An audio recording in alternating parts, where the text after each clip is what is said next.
Right, so the assignment was supposed to be to write a function called reduce fraction that took in a parameter that was a 2-bucket array, right? 2-element array. It added the fractions together and then created a oh, actually, no. We already added them together in the 2-bucket array. This was to take it in and reduce them. Yeah. Correct? Okay. Let's see. Does this guy already know how to do a numerator and denominator? Answer num, answer denom. Okay, so we saw last time that one issue we have is that when we're building an array, we can only build arrays in terms of the properties that, in this case here, Ted has. We can't use local variables to build an array. I'm not sure why that's a thing, but that's what we saw was the case. Okay, so if we go in here and think about how we're solving this.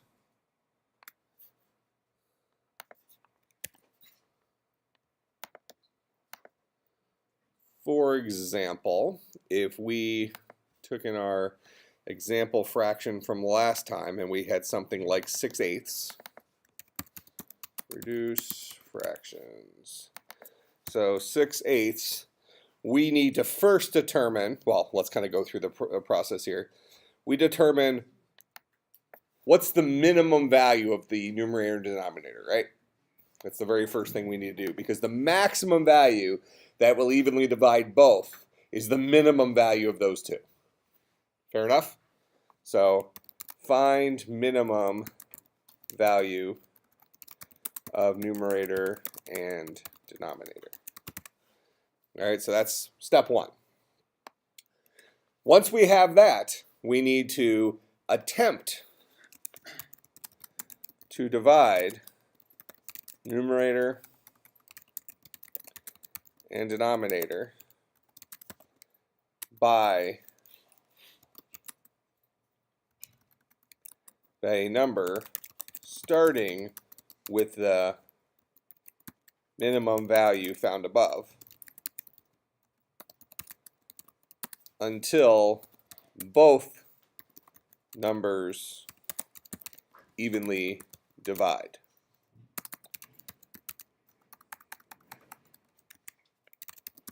Reduce by 1 and try again.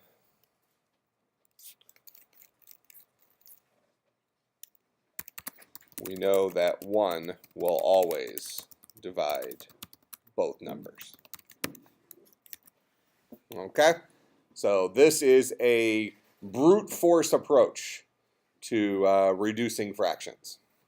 So what we're going to do here is we're going to break this down into a couple of steps. The first step is, and there may actually be a built-in math function for getting the minimum value, but we're going to write it ourselves anyways, rather than look for the just practice for functions. So we're going to write a function called find minimum that's going to take two integers, and it's going to return the smaller of the two. Fair enough? That's all that guy's going to do. So practice writing functions. So we're going to leave this guy sitting here for right now, this reduce fractions, and we're going to add to our map inquiry, because remember he's a math genius.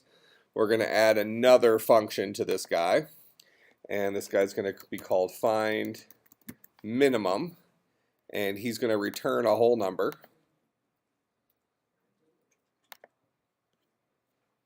And he's going to take in two numbers, num1 and num2. All right, and then he's going to ask the question, if num1 is smaller than num2, return num1. Otherwise, return num2. So he's just asking the question, right? Determining which one's smaller. So if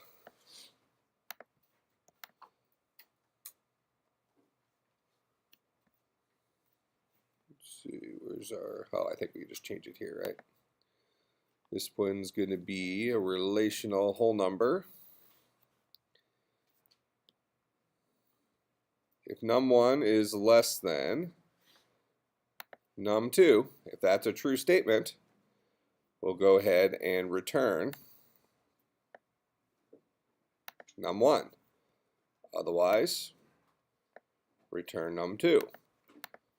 If we're in this else, that means they're either equal to each other or num2 is the smaller of the two, right? So it doesn't matter which of them are returned. So simple little function called find minimum. We can pass two values to it, and it spits back the smaller of the two. Fair enough? All right, so we're going to use that guy. So again, this is working on this idea of breaking our problems down into tiny little steps, tiny little parts to solve a problem. Okay. And hopefully everybody in here is actually out of curiosity, even though you didn't have a Dropbox. How many of you actually did the assignment anyways? I'm not going to penalize you this time. So 2.5 people did it anyways.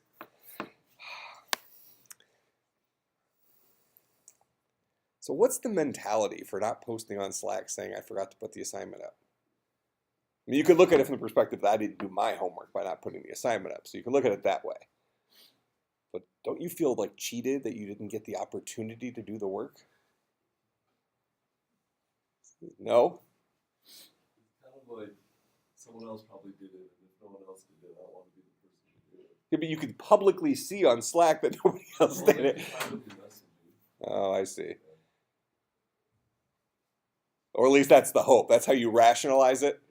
Probably you don't want to be that guy that everybody in the class hates. Oh, I get it. Yeah, you don't want to be. But then everybody's going to start getting punished with the quizzes. I've been trying to be nice with quizzes this semester too. We've only had 2 in here, right? Or 3? 2. Man, there's usually at least 1 quiz a week in my classes. I'll have to start up in the quantity.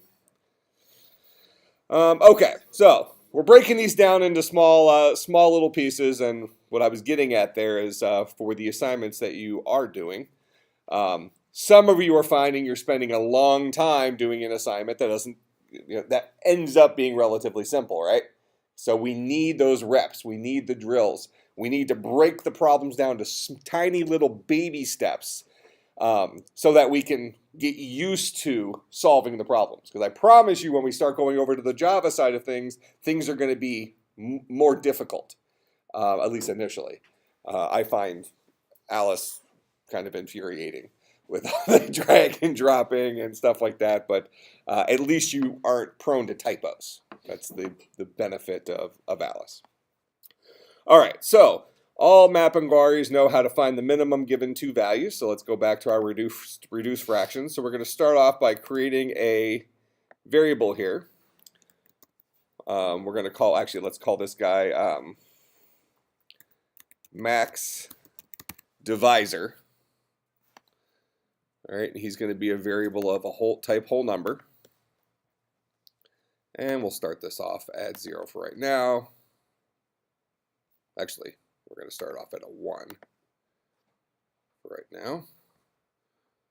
I assume it will not let me,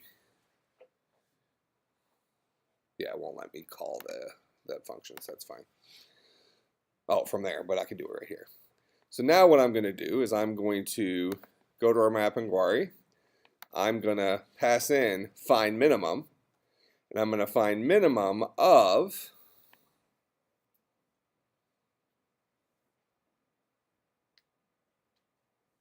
I assume I can pass in num1, num2. Do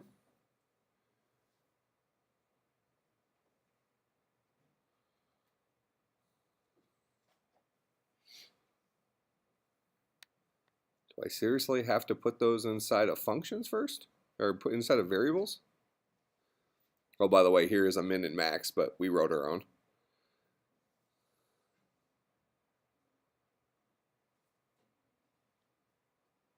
That seems dumb.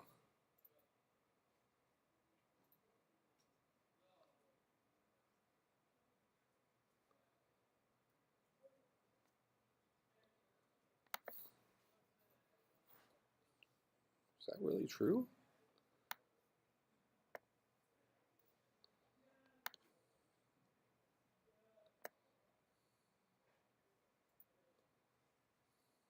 Let's just set it to that. Then can I select it?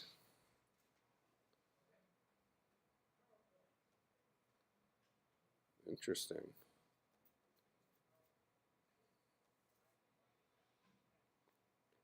So I can pass it my answer num, answer denom, but I can't pass it our local variables here. So that must be related to the same thing with how I could create fractions. So I guess let's we give this guy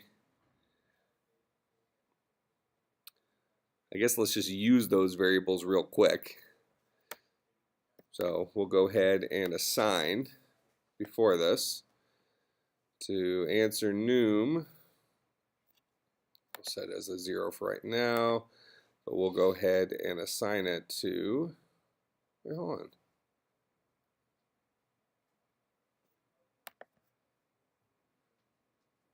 Oh. I'm just being, I think, somewhat dumb. We don't have two parameters here. We have a fraction array. So we should have access to our fraction array right here. So we're going to pass it our fraction of bucket 0 and our fraction of bucket 1. All right, because we're taking in a fraction which has two elements, numerator and denominator stored at bucket 0 and bucket 1. I'm going to pass those two elements as the parameters into find minimum. This is going to spit out a maximum divisor, which is the smaller of those two numbers. Make sense? All right.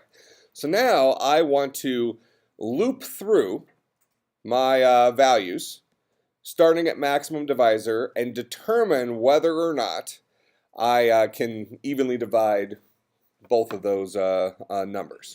So let's start with that. So we're going to create a loop. So we'll start off at while true. So we want to keep going as long as at least one of the two numbers is not evenly divisible by max divisor, right? We're going to try to divide the first number by max divisor and look at the remainder. We're going to try to divide the second number by max divisor and look at the remainder. We want to keep doing that as long as at least one of those two guys is not evenly divisible. As soon as we run into a situation where they're both evenly divisible, we're done. We have found our greatest common divisor of both the numerator and the denominator. So this guy is going to become an OR.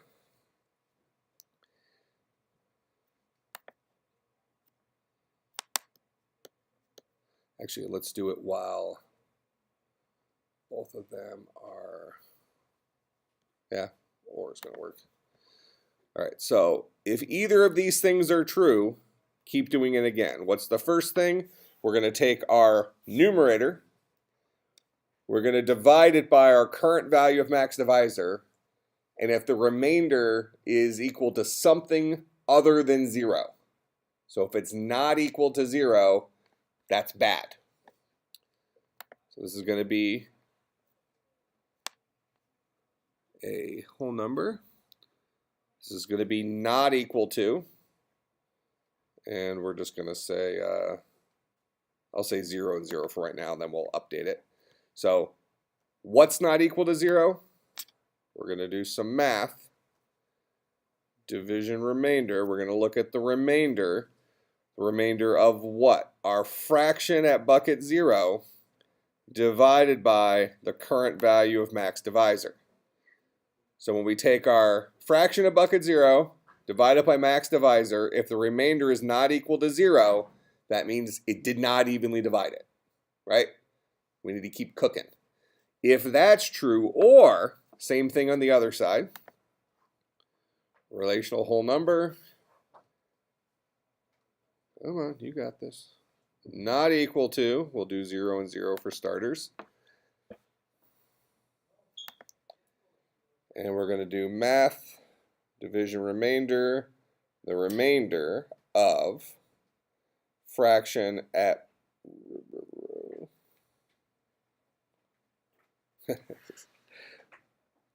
this is why it's like a jigsaw puzzle. Okay, there we go.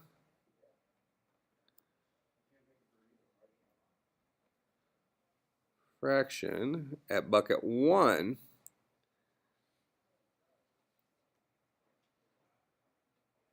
when divided by max divisor. Okay. So if either of these are true, if fraction at bucket 0 divided by max divisor has a remainder of something other than 0, or fraction at bucket 1 when divided by max divisor has a remainder of something other than 0. If either of those things are true, we're going to keep cooking. That means we need to try a new max divisor. The current max divisor at least did not evenly divide one of those dudes. So we have not found the greatest common divisor of our numerator and our denominator yet. Make sense? So what do? We're going to assign a value. What value are we assigning? Max divisor. And we'll start it off being equal to max divisor here, but we actually want to do some math. It's going to be math max divisor minus 1. Okay? So we're going to keep looping over and over and over again, stepping max divisor down by 1 each time until we finally find a number, a value of max divisor that both evenly divides the numerator and the denominator. Okay? Now we need to build our new fraction. That is our reduced fraction. So we're going to go ahead and create a variable, and we're going to call this guy reduced fraction. And he's going to be a whole number array. And let's see, we're going to make this guy a custom array. Oh, we're going to have to do our math first. Okay. So we're going to have to set Ted's new num, new denom equal to the right values. So we're going to assign answer num equal to, we'll just start off at 0 because we're going to do some math. And it's going to be the division of fraction at bucket 0 divided by the current max divisor. We know that max divisor will evenly divide him. We would not have exited this while loop otherwise. So if we're after this while loop here, we know that the current value of max divisor, which might be 1, okay, we might be wasting our time if the fraction was already reduced, but it might be a 1. But we know that it will definitely evenly divide both our numerator and our denominator. So we'll take our current numerator, we'll divide it by max divisor, we'll store the result inside of answer num. We'll take our, we're going to now change the result of the value of answer denom. And that guy is going to be equal to, we'll just set it to 0 for a second. Then we're going to do our math, division, and we're going to divide fraction at bucket 1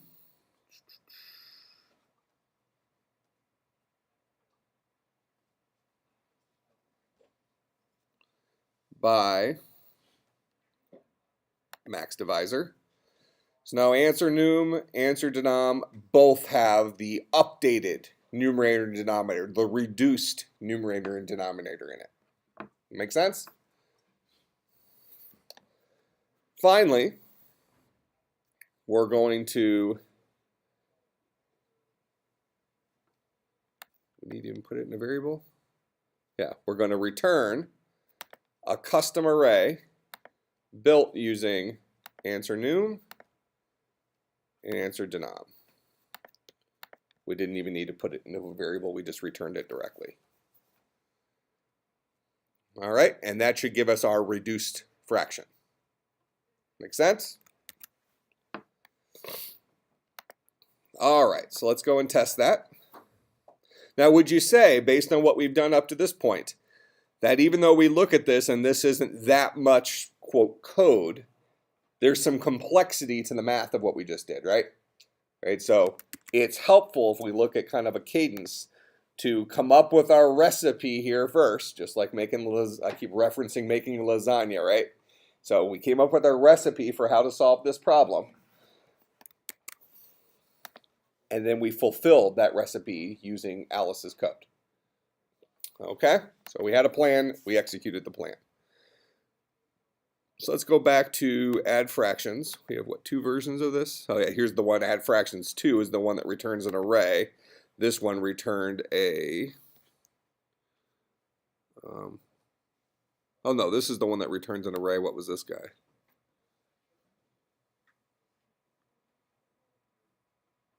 Or did we just not finish right? Oh, this was the one that was going to reduce them? You tried to write it, you couldn't change it to an array. You had it return. Oh, so this was like our test to do it. Okay, so this guy's not even needed anymore. It's the punchline, right? Just the add fractions. This guy does what he needs to do. He takes in, oh, wait, I get it. This guy takes in our 4 numerator and denominator. The other guy, let's open it back up, add fractions 2 must take in 2 arrays. Or that must have been the feeling of what it should have done. Because this is going to have answer is this, answer is that. Finally, we return. We have this guy. Oh, I think that's this add fractions. Does he return? Yeah, he returns the array. That's right. So our original reduced fractions, I wanted to change the return type. Our original add fractions, which we renamed add fractions to. I wanted to be able to change the return type. We couldn't figure out how to make the return type be something else. So I just wrote a new version of add fractions that had a array return type. So this guy takes in 4 pieces of information, which long term we probably want to make those fractions instead of 4 pieces of information. But in any case, right now it's fine. And he returns the array version called answer of that. Now what we can do is we should be able to, I would assume, actually we probably won't be able to because we just saw this was the case. If I come in here and I try to call reduce fraction, oh, it looks like I can do it. So here's my answer. I call reduce fraction on answer, which should then reduce it. Add fraction should now give us a reduced result. Right, so this answer right here inside of add fractions is not reduced. I'm going to return whatever my answer was in reduced form using my reduce fraction function. We go back out to, so let me, this is add fractions 2. Do we have a good way of like deleting that?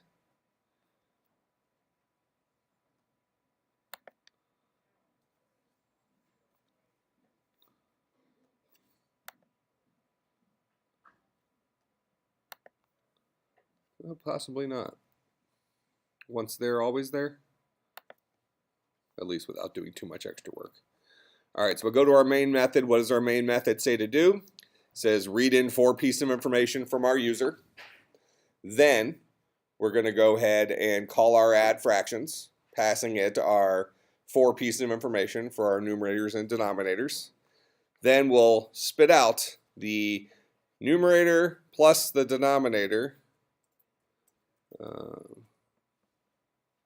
Oh, this is the answer. The numerator is this, the answer, the denominator is this of our answer, but it should be reduced now. So the one we were doing last time was what, 1/2 plus 1/4, and it was giving us 6/8. Now it should give us 3/4 if everything is working correctly. So 1/2, 1/4, there's our 3/4. So we're reducing those fractions. All right, so now let me put a space in here. Well, I'm not going to worry about it. I'm going to restart this. We're going to put a really big fraction in now. All right, so I'm going to pick my favorite big number. Oh, it's too big for an integer. All right. There, good enough. Good enough.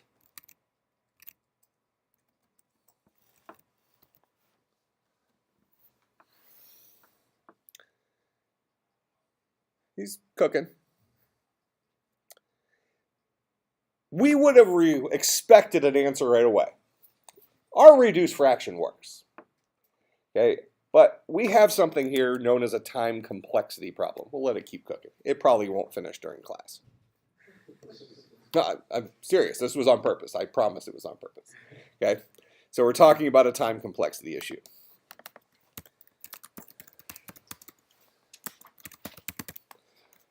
Now, these are very interesting, and the reason I like using reducing fraction as one of these is none of us walking into that would have suspected that would be a problem, right?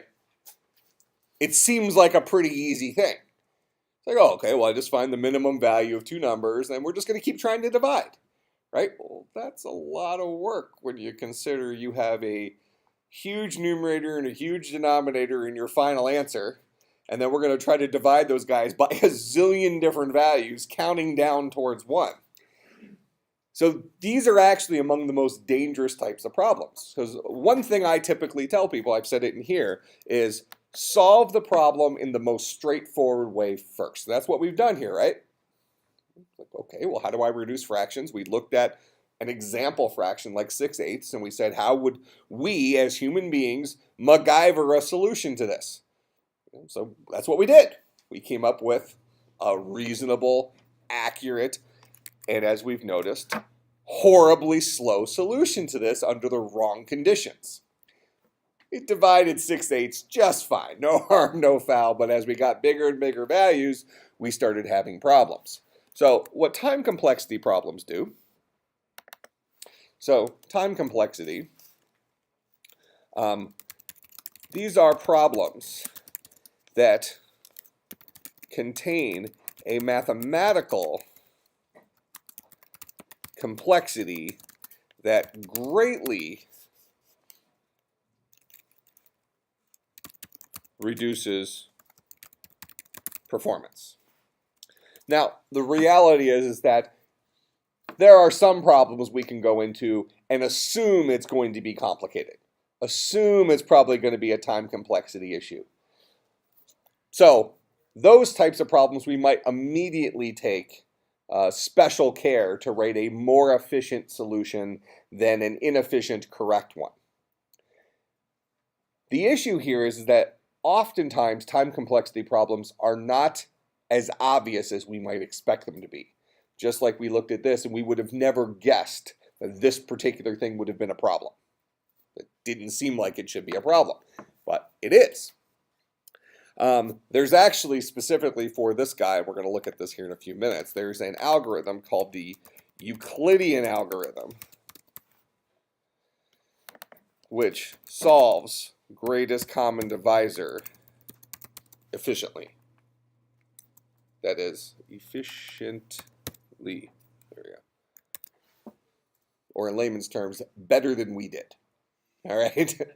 We did the inefficient yet correct solution, and I promise you, I have no idea how big the values we put in were, but if we left this for several days, he would eventually finish. Okay? Promise, he will finish. He just might not be as smart as Ted is, and even taking into account the time zones, the Martian time zone change, it's going to take a while. All right. So we need to come up with an alternate solution to this. So we need to be, as programmers, we need to be aware of the potential for time complexity problems. And where this becomes a little bit scary is they are fairly rare. You could go your entire career as a computer programmer and maybe not bump into a real time complexity problem. That is to say, I still stand by my statement, always solve problems in the way that makes the most sense to you. You know, even if you feel you could take some shortcuts or, make something a little more efficient, create extra variables, make sure that the solution is clear. You have a much higher chance of it being accurate in that situation than you do if you try to write some sort of elegant yet horrifically wrong solution that is difficult to debug because your error is somewhere hidden inside of crazy math. There's another side to that coin as well.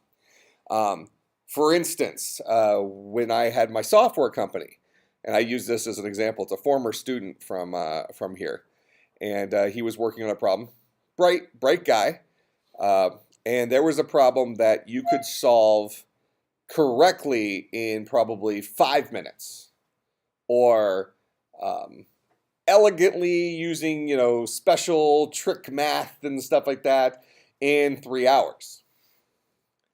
Now, this was not an example of a time complexity problem. We are able to leverage the fact that our computers are really fast. So from an end user's perspective, the difference between the easy to follow 5-minute solution and the not easy to follow cryptic math-based solution from a performance perspective would have been negligible. End user wouldn't even be able to tell the difference. Now, which solution should you use? So I've given the example of a 5-minute solution versus a 3-hour solution. What if it was 5 minutes versus 10 minutes? So we'll keep it in the realm of reasonable. What if it was 5 minutes compared to 5 minutes? So 5 minutes for you, the math genius or descendant of Ted, okay, might not be 5 minutes for the guy who has to maintain your code later on, right? So, you might write this really elegant mathematical solution, and then I come along 6 months later and I'm making updates to your program, and I'm not as good at math as you are, or you didn't document your solution, so I have no idea what kind of voodoo you were doing. Just because it works doesn't mean I understand it, right? So even if the solution would take the right amount of time, are you better off as a developer writing code that's easily maintainable by other people or code that only you can read? Depends whether you're looking for job security or not, I guess. That's more true than it should be. But in any case, generally speaking, we should write solutions that are not only clear to us so that we reduce the chance of making an error, but also solutions that are easy to maintain by somebody else, because we can leverage the speed of our computers for most of the problems we solve until we stumble onto a problem like this. And you consider this one's a little bit scary because we're like, well, did we make a mistake? Because if we come back here, we might believe we're in an infinite loop. That would be an easy assumption to make, right? That we're stuck. I've made an error in my programming. So now we go back and we start messing with stuff, when the reality is our approach is inherently flawed. Okay? So what we're going to do here, just to show the example, well, let's just go ahead and we'll give Ted a break. He was in the Martian atmosphere. It makes him think a little fuzzy.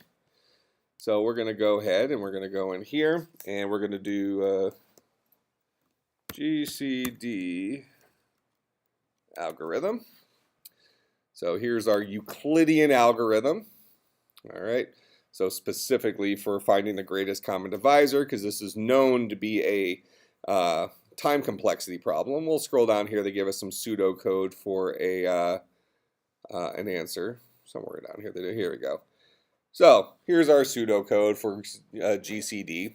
So GCD takes in 2 parameters, an A and B, and as long as B is not equal to 0, and we're going to have to store some local variables because we're not allowed to change these, so we'll have to give ourselves 2 local variables to do this.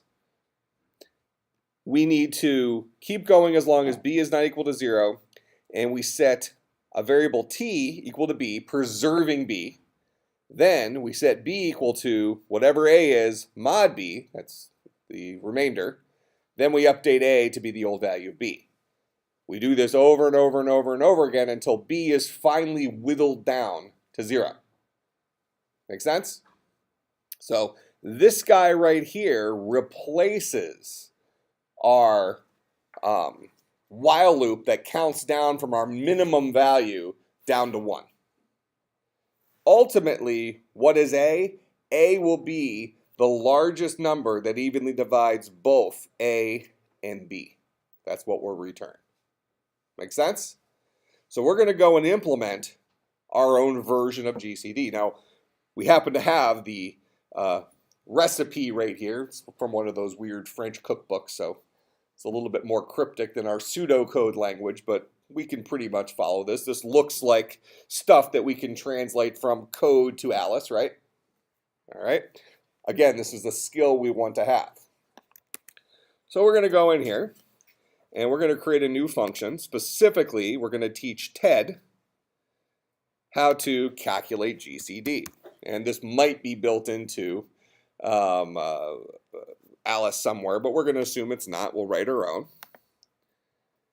And this guy is going to return a whole number that is the greatest common divisor of his two inputs. We'll call it GCD. Hit OK. Add two parameters, and we're going to name them num1 and num2, and then we'll create two local variables a and b. That way we can follow that algorithm pretty closely. So one of these guys would be called num1. Another parameter is going to be a whole number. We'll call this guy num2. All right, and the very first thing we're going to do is we're going to create a couple of variables. A, it's going to be a whole number, and we're going to set this equal to num1. Another variable, B, is going to be a whole number, and we'll set this equal to num2. And then we're going to need a value t. We used it inside of that loop, but we need it to define it beforehand before we can assign values to it. So we'll say we have a variable. It's going to be a whole number. We'll call it t, and we'll just start this guy off at 1. All right, so that's kind of our default value for it. We're going to be changing it right away. Now, what does the syntax say? It says we're supposed to start a loop that keeps going as long as b is not equal to 0. Fair enough. So throw a while loop out here. Change this to some math. While something is not equal to, while what? While b is not equal to, you got this. While b is not equal to 0, we're going to do something. What are we going to do? We set t equal the current value of b, so preserve the current value of b. So we will assign t to be equal to b. Then we set b equal to a mod b. Assign b to, I'm just going to start off as a 0 so we can get our math drop down. There's our math. Integer remainder. Oh, come on. You got this. The hardest part of this is this part.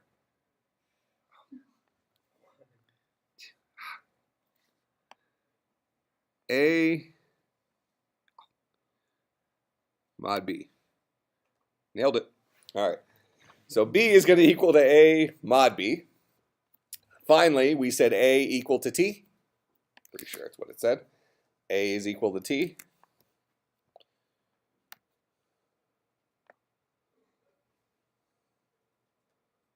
There's a, and he's going to be equal to t. Make sense? Finally, we can return our answer, and we decided our answer was A. That's what GCD returns, is A. All right, so there is GCD. So now we can go back into our reduced fraction. We do not need our, well, we don't need this. Just delete most of this. We don't need this. We no longer need to find the minimum. We just need to call GCD and get the greatest common divisor of both those numbers, right? So we'll go ahead. We're going to get a variable. We'll call this variable, we'll call it, well, GCD, that might be, we'll call this divisor. And we'll start this guy off at, oh, we need to give him, he's going to be a whole number. And we'll start him off at whatever, because we're going to change it here in a second. And this guy is going to be equal to Ted's magical GCD ability passing it our fraction at bucket 0, and passing it our fraction at bucket 1. Oh, we have zigged when we should have zagged. Fraction at bucket 0, fraction at bucket 1. So we'll pass GCD, our numerator and our denominator. He'll spit out our new divisor. Our answer will be those two things divided by divisor, because we no longer have a max divisor, and then we'll return that new array. Fair enough? So now it's not like the while loop has gone away. It's just hidden inside of GCD, right? And it's a little bit different while loop than we had before. So I don't want you to necessarily think that, oh, well, this is just so much easier because we don't have to do a loop in here. Loop is still happening. It's just happening inside of another function. Okay? So we will get our greatest common divisor right here. Then we'll go ahead and use our greatest common divisor. We'll set answer num and answer denom equal to our current numerator denominator divided by that greatest common divisor, and then ultimately return our fraction. So let's go ahead and run this. And we decided we need big numbers, right?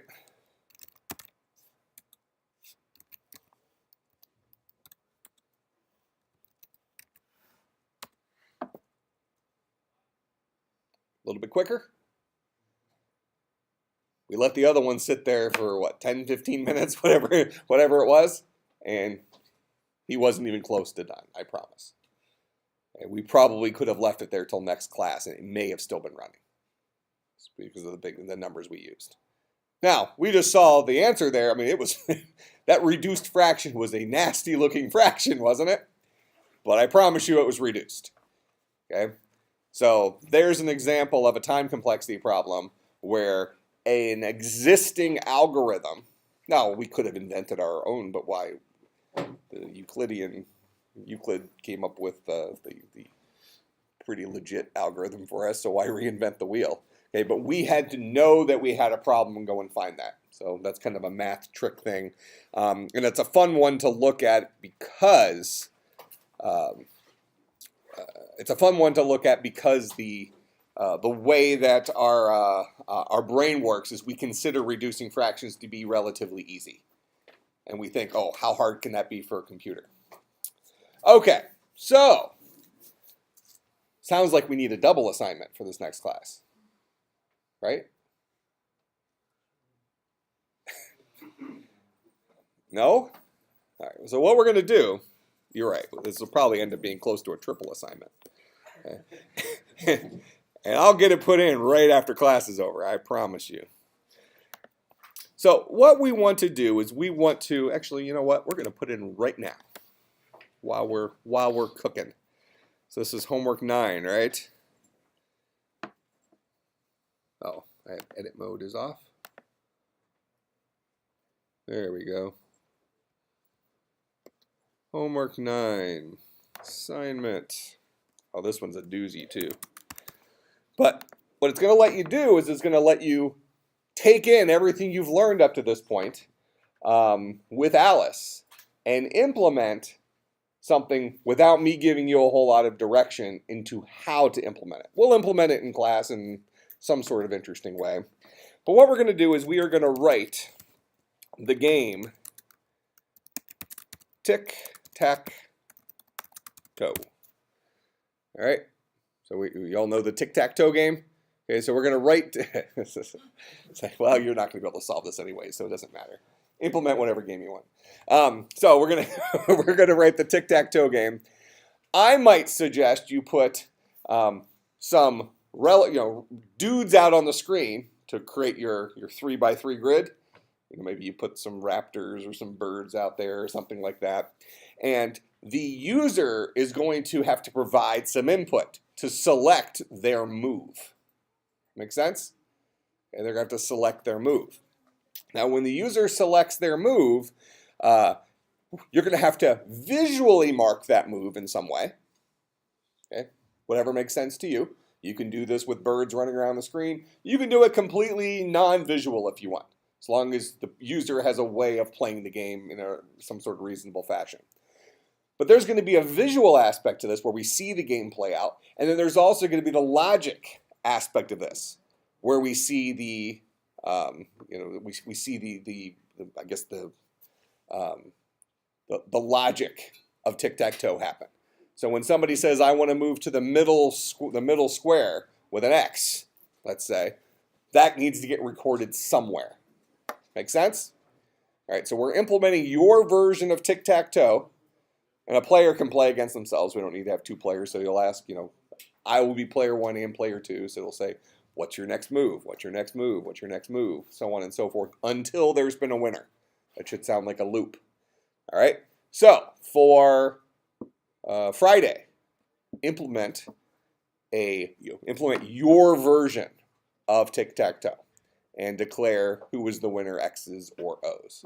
Or if you want to replace X's and O's with, I don't know, birds or crocodiles, that's fine. Or witches and princesses, that's fine. Whatever makes you happy is fine. Make sense?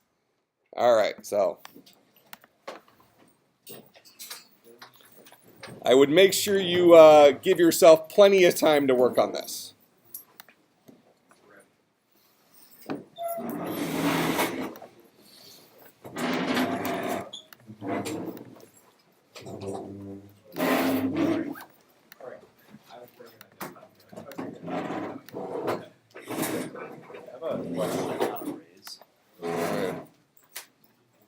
All right, assignment's in.